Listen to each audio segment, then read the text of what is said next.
everyone, this is Riley. This week on Paper Boys we were talking about coping with our family and friends' reactions to being trans.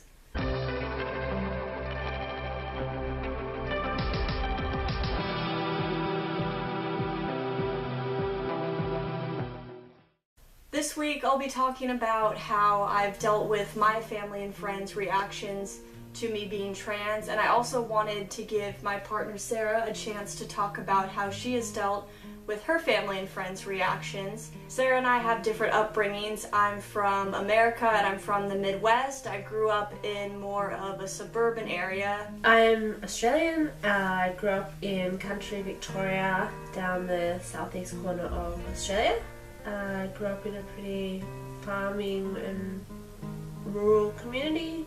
I think I may have said this in one of my videos before, but my experience with my family and friends' reactions was quite unique because I was not around any of my family and friends when I came out. So they dealt with their reactions to it from afar, and of course people gave me their approval, they gave me any questions that they had, but I think when I return home I will probably get a lot more of questions, reactions, and people stumbling over the pronoun and name usage when I arrive versus when I do now, because since I'm not there, it's kind of like out of sight, out of mind. More for me, it was my family had a hard time with losing the fact that I was their daughter and losing the fact of who I was in the past. And really, I'm the same person that I was. I don't look any different. Yes, I've changed my name, which I think is sometimes hard for parents, especially because they name you. And one thing I was doing beforehand was I was calling my old name my dead name. And I didn't realize how hurtful that could be to parents and family. So I've switched over to saying birth name because I don't want them to feel like I'm ashamed of that name just because I don't want to use it anymore. We have been dating a couple of months, and my family, immediate family, and some of my extended family, have quite a small family, had met you over the holiday period, and then you came out as trans. So it was at that time when my family were, still getting to hear about you and hear about the things that we were doing, and this new person in my life. They were also learning at that time that you were trans, that you had now changed your name, and that there was another way a more correct way to be referring to you and us and the relationship and those sorts of things.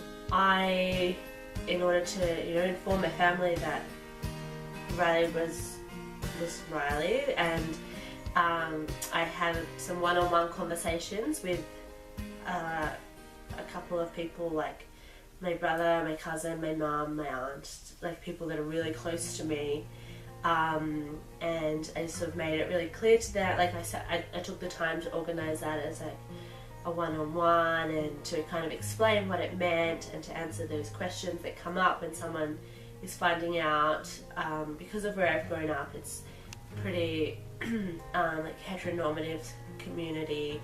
There's not very many like out LGBT people, there's even fewer trans people.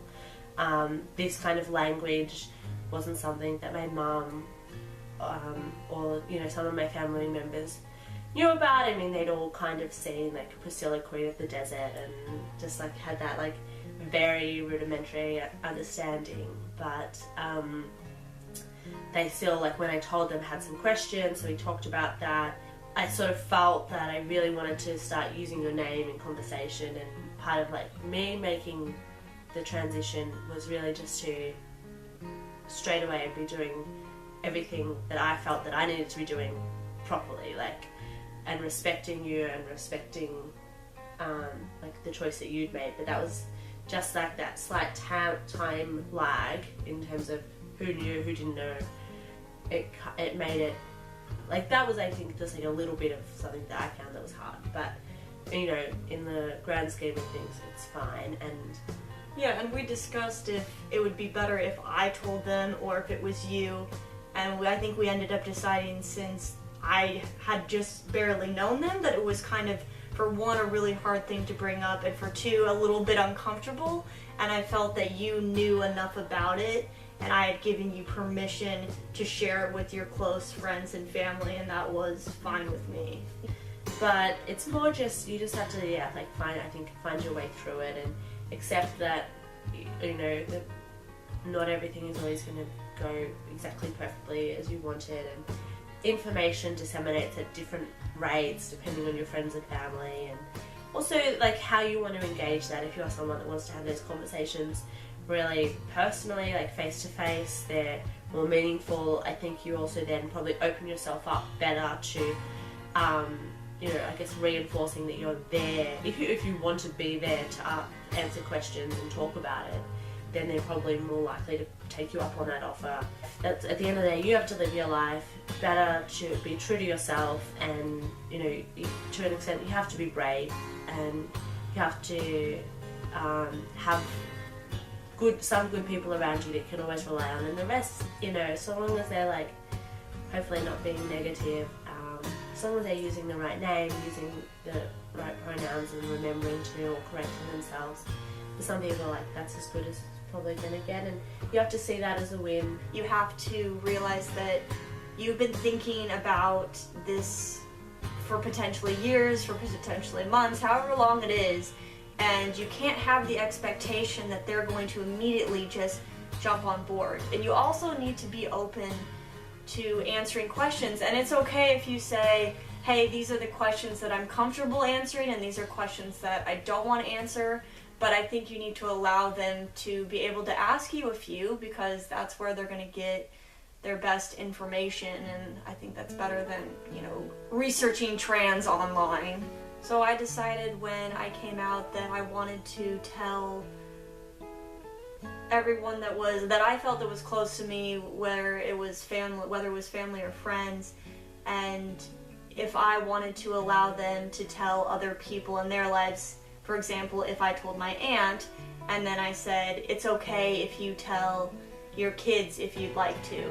And I really tried to make sure I covered everyone in my family and my close friend circle before I put out anything on social media or just went back to living my regular life, because I wanted to make sure if anyone had any questions and everyone else felt validated and that I cared to tell them.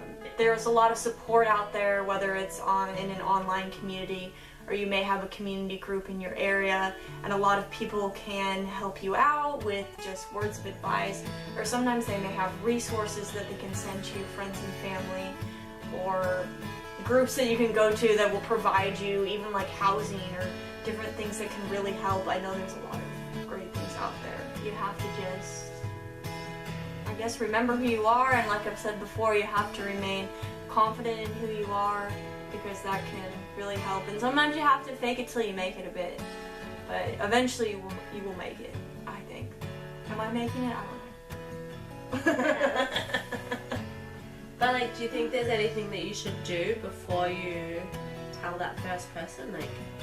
Should you find a photo of yourself where you think you are more authentic, or write a letter to yourself and just keep it by your side, put it at the back of your phone, or write a note to your future self, or something to just remind you when it's hard.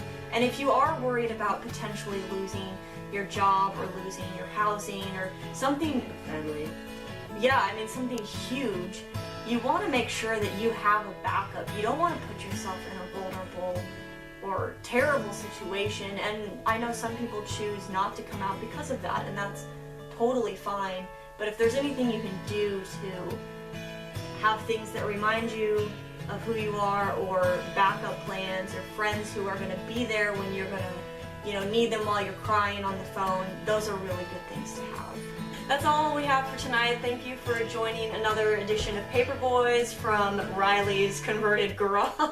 Hopefully we gave you a little bit of insight. As always, if you have any questions or comments, feel free to leave those for either me or for Sarah. I know she's got some good things about her. Please remember to subscribe to these videos, and we as in me, will see you next week. Goodbye.